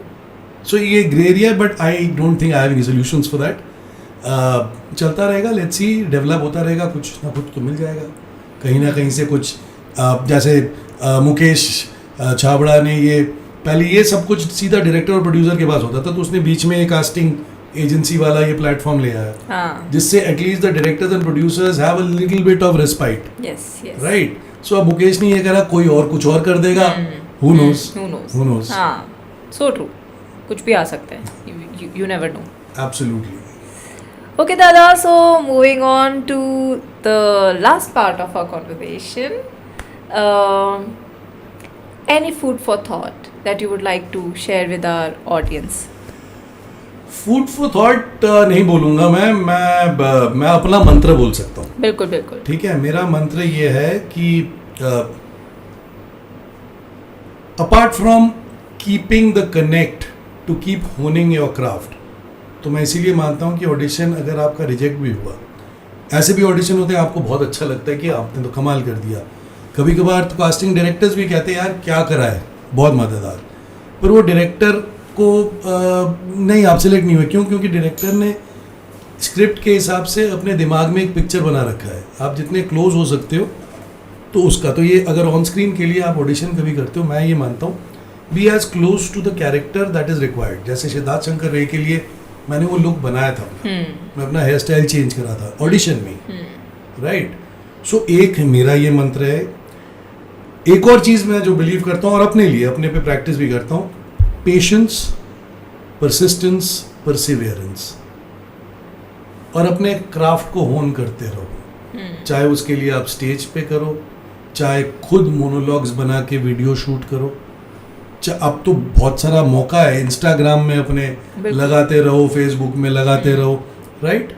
वो करते रहो, पर Right. पेशेंस, परसिवियरेंस, परसिस्टेंस, और उसके बाद हर एक का टाइम आएगा. ऐसी कोई बात नहीं है. It's not rocket science. Acting is not rocket science. Acting is, अभी हम बात कर रहे हैं, ये भी एक्टिंग है. क्योंकि अगर आप शेक्सपियर कर रहे हो तो वो स्टाइलाइज्ड है कुछ. हाँ. अगर आप वैसे कुछ स्टाइलाइज्ड कुछ कर रहे हो तो that is very different. But if you are Correct. Doing, this is what it is. Acting यही तो कर रहे हैं हम कम्युनिकेट कर रहे हैं बिल्कुल. एक दूसरे से और ऑडियंस से. बिल्कुल. तो यही है. Very, very well said. Thank you so much, Dada. Thank you so much for this beautiful conversation, for this beautiful evening. And yeah, last we have a small अरे, gift for you. thank you so much. Thank you. It was a pleasure being here. Thank you very much. Thank you so much. Thank you. मजा आ गया. हमें भी. Thank you.